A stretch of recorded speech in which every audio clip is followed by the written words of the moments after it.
Social మీడియాలో నిన్నంతా ఈటల రాజేందర్ మీదేసిన ఫ్లెక్సీలు కలకలం రేపినాయి. మొత్తం ఒక ఫ్లెక్సీ వార్‌కి దారితీసింది. ఆ పోస్టర్‌లు ఎవరేసిర్రు?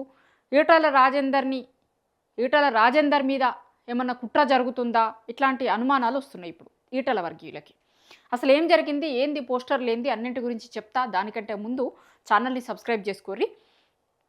ఈటల రాజేందర్ నియోజకవర్గంల అట్లనే ఆయన ఇంటి దగ్గర చాలా చోట్ల నిన్న మొత్తం సోషల్ మీడియాలో ఒక ఫ్లెక్సీలు చూసుంటారు మీరు, నా వెనక కనిపిస్తున్నాయి. ఈ ఫ్లెక్సీలు మొత్తం పెద్ద చర్చకి దారితీసినాయి. అయితే ఈటల టార్గెట్గా ఈ ఆపరేషన్ చేసిర్రు అనేది క్లారిటీగా అర్థమవుతుంది. కానీ ఎవరు చేసిర్రు? పార్టీలో ఉన్న వాళ్ళు చేసిర్రా, లేకపోతే బయట పార్టీ వాళ్ళు చేసిర్రా? ఇది తేలాల్సింది ఉంది ఇప్పుడు. కానీ వాళ్ళ అనుచరులు ఈటల వర్గీయులు మాత్రం ఏం చెప్తుర్రు అంటే అది పార్టీలో ఉన్నోళ్ళ పనే అని చెప్తుర్రు. అది పార్టీలో ఉన్నోళ్ళ పనే. పార్టీలో ఉన్నోళ్ళే కొంతమంది ఈటల రాజేందర్ మీద కుట్ర చేస్తున్నారు అనేది ఈటల వర్గీయులు ఆరోపణ. ఒకసారి దాంట్లో ఏముందో చూపిస్తా, దాని తర్వాత మళ్ళీ మాట్లాడదాం.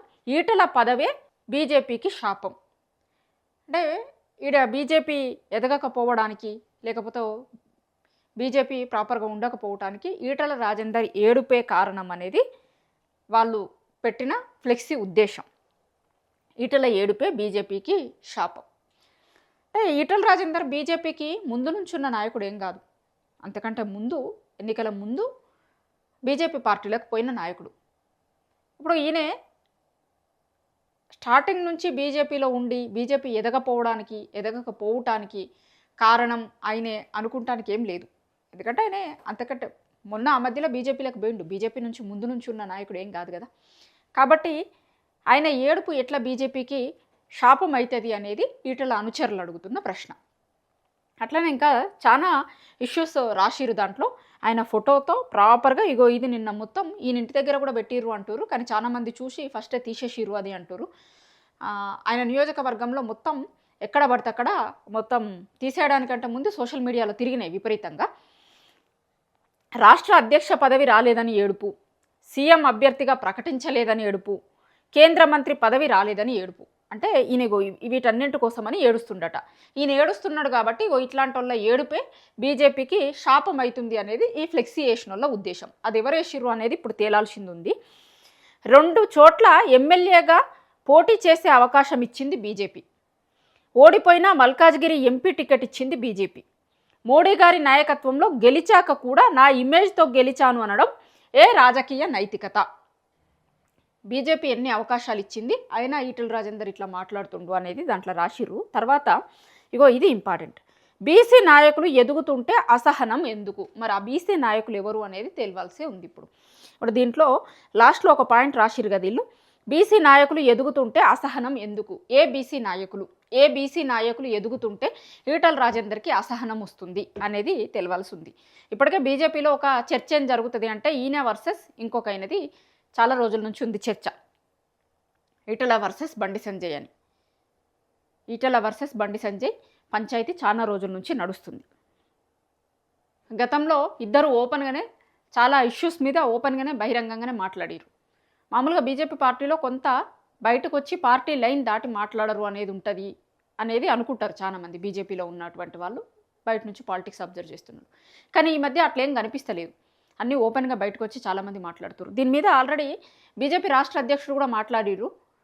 డీజీపీకి కూడా అడిగిర్రు, అది ఎవరు, ఏంటిది, ఏం చేసిర్రు, మొత్తం దాని మీద ఇన్వెస్టిగేషన్ చేయమని అడిగింది. ఇంకో దిక్కు వాళ్ళ పార్టీలో ఉన్న కొంతమంది ఎమ్మెల్యేలు, ఎమ్మెల్సీలు, కొంతమంది ఎమ్మెల్యేలు, ఎంపీలు వీళ్ళందరూ కూడా ఒక స్టేట్మెంట్ ఇచ్చారు. కొంతమంది ఇయ్యనోళ్ళు కూడా ఉన్నారు. ఇయ్యనోళ్ళు చేసిన పన అనే అనుమానాలు కూడా ఈటల వర్గీయులకు ఉన్నాయి. ఎందుకంటే వాళ్ళకి ఉన్న ఎంపీలు, ఎమ్మెల్యేలలో కొంతమంది మాత్రమే దీన్ని ఖండించారు. అరవింద్ కూడా స్టేట్మెంట్ ఇచ్చినట్టున్నారు. చాలామంది కొంత ప్రచారం ఏం జరిగింది అంటే కొంత సెక్షన్స్లో అరవింద్ అనే ఒక ప్రచారం జరిగిన తర్వాత ఆయన కూడా ఒక స్టేట్మెంట్ ఇచ్చిండు. లేదు ఇట్లాంటివి ఎవరు చేసినా కూడా కరెక్ట్ కాదు అనేది ఆయన ఒక స్టేట్మెంట్ ఇచ్చిండు. స్టేట్మెంట్ ఇయ్యనోళ్ళు కూడా ఉన్నారు. స్టేట్మెంట్ ఇయ్యనోళ్ళు సంగతి ఏంది, వాళ్ళు చేసిందా ఏదన్నా అనేది కూడా తేలాల్సింది ఉంది. ఈటల రాజేందర్ దీన్ని పర్సనల్గా తీసుకుంటే తప్ప ఇది ఎవరు చేసిర్రు అనేది తేలే అవకాశం కనిపిస్తలేదు.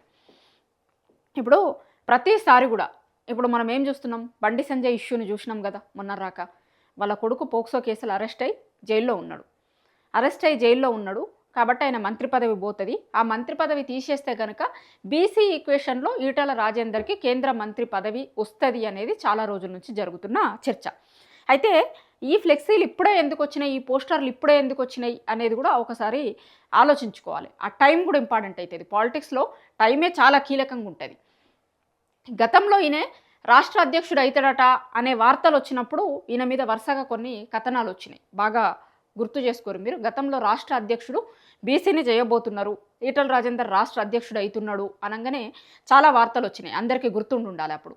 దాని తర్వాత ఆయన రాష్ట్ర అధ్యక్షుడు కాలేదు. రామచంద్రరావుని వాళ్ళు రాష్ట్ర అధ్యక్షుడిని ప్రకటించారు బీజేపీ అధిష్టానం. అయితే ఇప్పుడు కేంద్ర మంత్రి పదవి నుంచి బండి సంజయ్ని దించి ఆయన బీసీ కాబట్టి వేరే వాళ్ళని తీసుకొని వస్తే మంచిగా ఉండదని ఆ బరిలో ఈటల రాజేందర్ ఉన్నాడు, ధర్మపురి అరవింద్ ఉన్నాడు అనే ఒక చర్చ బాగా నడుస్తుంది. అయితే ధర్మపురి అరవింద్కి ఇస్తే కనుక మళ్ళా సేమ్ సామాజిక వర్గం అవుతారు కాబట్టి ఈటల రాజేందర్కి ఇస్తారేమో, ఈటల రాజేందర్కి ఇస్తారు కేంద్ర మంత్రి పదవి అనే ఒక చర్చ విపరీతంగా జరుగుతుంది. సో ఆ చర్చ జరుగుతున్న టైంలో ఈ పోస్టర్లు రావడం కాబట్టి ఖచ్చితంగా పాలిటిక్స్లో ఏది ఒట్టిగానే వట్టిగా జరగవు. ఇప్పుడు గతంలో ఇట్లాంటి పోస్టర్లు ఎట్లుంటుండే అంటే అంతకుముందు చాలా సందర్భాలలో పోస్టర్ల కల్చర్ తెలంగాణలో చూసినాం మనం. ఏంటి అంటే ఇప్పుడు ఎవరన్నా రాజకీయ నాయకుడు ఎక్కడి నుంచి అన్న గెలిచి ఆ నియోజకవర్గంకి పోకపోతే ఆ నియోజకవర్గ ఓటర్లందరూ కూడా ఫ్లెక్సీలు వేసి మా ఎమ్మెల్యే కనిపిస్తలేడు అనేది అంటే వాళ్ళు ఒక నిరసన కోసమని దాన్ని వాడేటోళ్ళు. అట్లాంటి సందర్భాలు మనం చూసినాం గతంలో. కానీ ఇక్కడ ఈయన మీద బీజేపీ ఎదగకుండా ఉండడానికి ఈయన ఏడుపు కారణం అంటున్నారు. అంటే దాంట్లోనే ఒకటి ఏం అర్థమవుతుంది మనకి అంటే బీజేపీ అంటే అభిమానం ఉన్నోళ్ళో లేకపోతే బీజేపీలో ఉన్నోళ్ళే వేసిర్రు అనేది క్లియర్ కట్గా అర్థమవుతుంది అని ఈటల వర్గీయులు అంటారు. నేను చెప్తలేనది. అంటే బీజేపీ ఎదగకుండా పోవడం కోసం ఈటల రాజేందరే కారణం అయితే కనుక ఈటల రాజేందర్ బీజేపీకి పోయింది ఎన్నడు, బీజేపీ ఉంది ఎప్పటి నుంచి ఇక్కడ నుంచి, ఆయన పోయింది ఈ మధ్యలోనే కదా బీజేపీలకి. మరి అంతకుముందు బీజేపీ ఎందుకు ఎదగలేదు, ఎందుకు ఎదగలేకపోయింది అనేది కూడా ఈటల వర్గీయులు రివర్స్లా కౌంటర్లు వేస్తున్నారు. సరే వీళ్ళ వర్గం ఏం కౌంటర్లు వేసినా అటువైపు నుంచి ఏం తెలవాల్సింది ఉన్నా కూడా ఈటల రాజేందర్ పర్సనల్గా తీసుకుంటే తప్ప ఈటల రాజేందర్ మీద ఫ్లెక్సీలు వేసింది ఎవరు అని తేలే అవకాశం అయితే కనిపిస్తలేదు. మరి రేపు పొద్దుగాల ఏం తేలుతుంది, అంత సీరియస్గా ఇష్యూని వాళ్ళ పార్టీ కూడా తీసుకుంటుందా, ఈటల రాజేందర్ తీసుకుంటాడా, ఇది వేసింది ఎవరు అనేది తెలుస్తుందా అనేది తర్వాత తెలుస్తుంది. కానీ ఇప్పటికైతే ఇంకొక చర్చ కూడా ఏంటి అంటే ఈటల రాజేందర్ మీద కుట్ర జరుగుతుందా, అనుమానం ఏముంది, ఓపెన్గా ఫ్లెక్సీలు ఇట్లాంటి పోస్టర్లే బయటకు వచ్చిన తర్వాత ఇంకా కుట్ర జరుగుతుందా అనే అనుమానం ఉండాల్సిన అవసరం లేదు. డెఫినెట్గా కుట్రగానే చూడాల్సి ఉంటుంది అది. ఇంకొకటి ఆ కుట్ర ఎవరికి చేయాల్సిన అవసరం ఉంది, ఇది కూడా ఇంపార్టెంట్ అవుతుంది. ఆ కుట్ర ఎవరికి చేయాల్సిన అవసరం ఉంది. వితిన్ ద పార్టీలో ఉన్నటువంటి వాళ్ళే కొంతమంది కుట్ర చేస్తున్నారు. ఆయనను పొమ్మను లేక పొగబెట్టే విధంగా గతంలో కూడా చాలా సందర్భాలలో మాట్లాడిర్రు. ఇప్పుడు కూడా అందుకోసమని ఆయన మీద ఇట్లాంటి ఏపిచ్చిర్రు, ఫ్లెక్సీలు వేపిస్తున్నారు, పోస్టర్లు వేపిస్తున్నారు, ఆయనని రకరకాలుగా హ్యూమిలియేషన్కి గురి చేసే పద్ధతులలో పోతున్నారు.